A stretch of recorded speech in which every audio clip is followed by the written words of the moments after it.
ভাইয়া আজকালকার যুগে তো পাঞ্জাবি পরে মেয়ে দেখতে যায়, তুই শার্টটা পর। আর শোন, তোর চোখে কিন্তু আজকে চশমাটা রাখবি না, চশমা ছাড়াই তোকে বেশি ক্লিক লাগে। নানু ভাই দেখো তো খালামণি তৈরি হয়েছে কিনা। তোমাকে দেখতে না অনেক লোক এসেছে। আমি অয়ন, ঢাকা একটা মাল্টিন্যাশনাল কোম্পানিতে জব করছি। This is the first time আমি কোনো মেয়ে দেখতে আসছি। ওদিকে ডাক পড়েছে তোদের। আপনারা যদি কিছু মনে না করেন, আমরা অনন্যারে একটা আংটি পরাই নিতে চাই। আমাদের কোনো আপত্তি নাই। মা, তোমাকে না বললাম আগ বাড়িয়ে কিছু না করতে? তো কি করবো এখন, ওদেরকে কি না করে দিব?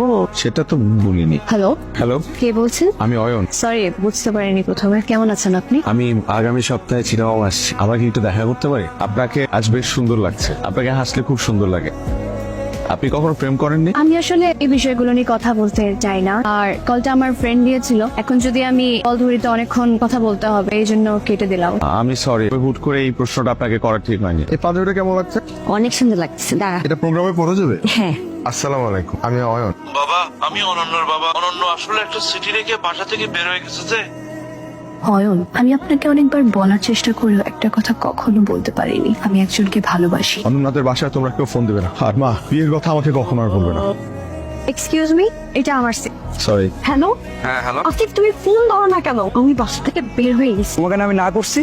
তুমি তোমার বাসার ঠিকানা বলো। মাথা খারাপ হয়ে গেছে, আমি তোমাকে বাসায় নিয়ে যাবো। বাসা থেকে পালিয়েছে? সবই তো শুনলেন। আপনার মেয়েরা এমন কেন? শুধুমাত্র নিজেদের কথা ভাবে। যদি বিয়েই না করেন তাহলে বিয়ের আগে কেন বলেন না? আপনি একটু ঠান্ডা হন তো, আমার কারোর কথা তো ভাবার দরকার নেই, কারণ আমার কারোর সাথে বিয়ে ঠিক হয়। আচ্ছা, আপনি এত সিরিয়াস হয়ে গেলেন কেন তখন? 2 বছর আগে আমার বিয়ে ঠিক হয়েছে। অ্যারেঞ্জ হলো, মেয়েটাকে আমি অনেক বেশি ভালোবেসে ফেলেছিলাম। কোন মানুষ সবকিছু জেনে আমাকে প্রশ্ন করতো, তোর বউ নাকি পালিয়ে গেছে। আমার ফিলিংস গুলো তো জেনুইন ছিল, আমি কেন মানুষের হাসির পাত্র হব? আপনি কি ওই মেয়েটাকে এখনো ভালোবাসেন? আমাকে দিয়ে আর এসব ভালোবাসা হবে না। আচ্ছা, আমরা তো প্রায় চলে আসছি। আপনারা কাকে কল দেওয়ার কথা ছিল? আসিফ, আমি চলে আসছি, তুমি সিআরবির সামনে দাঁড়াও। সিআরবি কিন্তু আমার বাসায় যেতেই পরে। আপনি চাইলে আমি আপনাকে নামিয়ে দিতে পারি। অয়ন, অনেক ধন্যবাদ আপনাকে। Best of luck. এইসব পাগলামির মানে কি? কোথায় তুমি খুশি হবে যে আমি ঢাকা থেকে চলে এসেছি? উল্টা এসবকে পাগলামি বলছো? আমার পক্ষে এখন বিয়ে করা সম্ভব না। 3 বছর প্রেম করেছো, তখন এসব মনে ছিল না? এই চলো, তুমি আমার সাথে চলো। কোথায়? বাসে সিনে ঢাকায় চলে যাবা। আমার পক্ষে এখন কিছু করা সম্ভব না। তোমাকে আর কষ্ট করা লাগবে না। আমি একা আসছি, একাই যেতে পারবো। কোনো সমস্যা? 3 বছরের রিলেশন আমার। 3-4 মাস আগেও সব ঠিক ছিল। যে আমার ভার্সিটি শেষ হলো, অমনিও এমন করা শুরু করছে। এখন কি বাস পাবো? এখন পাবেন না, রাতে পাবেন। যেতে যেতে তো ভোর হয়ে যাবে। আম্মুকে ফোন করে তো আম্মু বান্ধবীর সাথে কথা বলতে যাবে। আপনি চাইলে আমি আপনাকে একটা হেল্প করতে পারি। ইরা হচ্ছে আমার বোন। ভাইয়া আমাকে সবকিছুই বলেছে। তুই একটা কাজ করে না, আপনি আমাদের বাসায় চল, তারপরে চিন্তা ভাবনা করে আন্টিকে একটা কল দিয়ে। এভাবে যাওয়া কি ঠিক হবে? আপনাদের বাসার সবাই কি ভাববে? তুই রাগ করে কোথায় চলে গেলি মা? আমি আমার একটা ফ্রেন্ডের বাসায় আসছি। আন্টি, আসলে হয়েছে কি, আমি ওকে যেতে দেইনি। এত রাতে একটা মেয়ে একা একা যাবে? ওর সাথে যে মেয়েটা আসছে, ওকে আগে কখনো দেখি নাই যে। তুমি ওর ব্যাচের সবাইকে চেনো না? মেয়েটা দেখতে সুন্দর। মা, তুমি আবার শুরু করলে। মা আমাদেরকে এখনো ছোট বাচ্চার মতোই টেক কেয়ার করে। আন্টি, আপনাকে আমার অনেক পছন্দ হয়েছে। ও কাল ঢাকায় চলে যাচ্ছে। আর 2 দিন থেকে যা।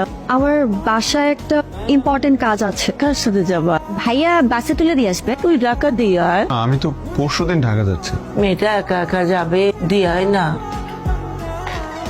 কোথায় গিয়েছিলি তুই? আপু, উনি আমার বান্ধবীর ভাই, ওকে দিতে আসছে। তুই আসিস না? তাহলে জাস্ট স্পট ভুল হয়ে গেল বাবা।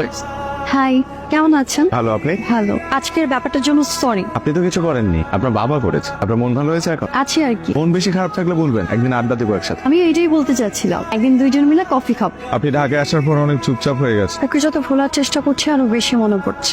10-12 দিন হয়ে গেল, একটা ফোনও নেই। একটা কথা বলি, আপনার ভাগ্যে যে আছে সে আপনার হবেই, আর আপনার ভাগ্যে যে নেই সে আপনার হয়েও চলে যাবে। আপনি খুব সুন্দর করে কথা বলেন, আমরা কিন্তু ফ্রেন্ড হতে পারি। তো আমরা তো এখন বন্ধু হয়ে গেলাম, এখনো কি আপনি আপনি করে বলতে হবে? না, তুমি বলাই বেটার। বাবা সেদিন বললো তোমার যাকে পছন্দ তার সাথেই বিয়ে দিবে, কিন্তু কিভাবে বলবো আমার যাকে পছন্দ সে তোমাকে ভালোই বাসে না? আজকে আমাদের বন্ধুত্বেরও 1 মাস পূর্ণ হলো। ছুরি তো আনি নাই, কেক কাটবো কি দিয়ে? এটা দিয়ে ট্রাই করি। সিরিয়াসলি? হ্যাঁ, ডিফারেন্ট। ওকে। থ্যাংক ইউ বন্ধু, এত সুন্দর একটা জায়গায় আমাকে নিয়ে আসার জন্য।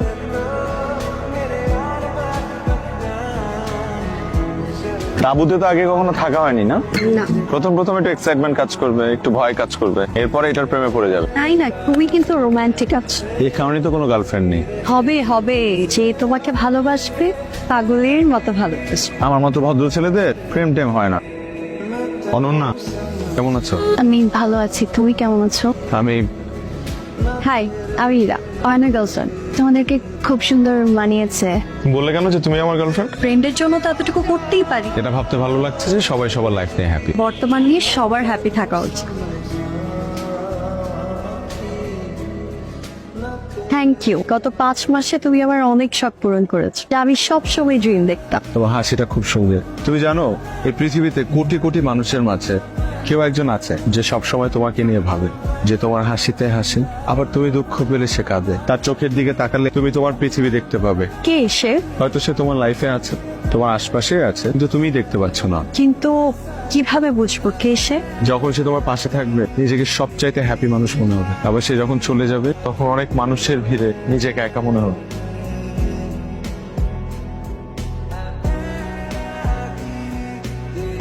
শুনুন না, কি হলো আবার? একটু আগে আসিফ আমাকে কল করেছিল, কালকে দেখা করতে চায়। আমি না বুঝতে পারছি না কি করব। করো, দেখো কি বলে। আচ্ছা, আমরা কিন্তু সেম জিনিসটাই করবো। আচ্ছা, আমার অনেক বড় ভুল হয়ে গেছে, প্লিজ আমাকে ক্ষমা করে দাও। আমি আসলে তখন সিচুয়েশনটা বুঝে উঠতে পারি নাই। হাই, আসিফ ও হচ্ছে বি ইয়ার ফ্রেন্ড। আপনাদেরকে দূর থেকে দেখলাম কথা বলছেন, তাই ভাবলাম এসে একটা হাই দিয়ে যাই। ঠিক আছে, কথা বলেন। হ্যালো। কি হয়েছে অয়ন? ওখানে তুমি আর আমি ফ্রেন্ড বললা কেন? তখন তোমাকে দেখে মনে হচ্ছিল ওকে দেখে তোমার মধ্যে কিছু একটা চেঞ্জেস, আর ওই মুহূর্তে তোমাকে ফ্রেন্ড বলাটাই আমার কাছে বেস্ট অপশন ছিল। আসলে ওকে এতদিন পর দেখে আমি নিজেকে কন্ট্রোল করতে পারিনি। কি বললো? ও সব ঠিক করতে চায়। ঠিক আছে, আমি রাখি। বাই। হ্যালো, হাই, কেমন আছো? ভালো। 2 দিন হলো তোমার কোনো খবর নেই। তুমি তো ফোন দাওনি। বিকালে একটু দেখা করবা প্লিজ? এভাবে বসে আছো কেন?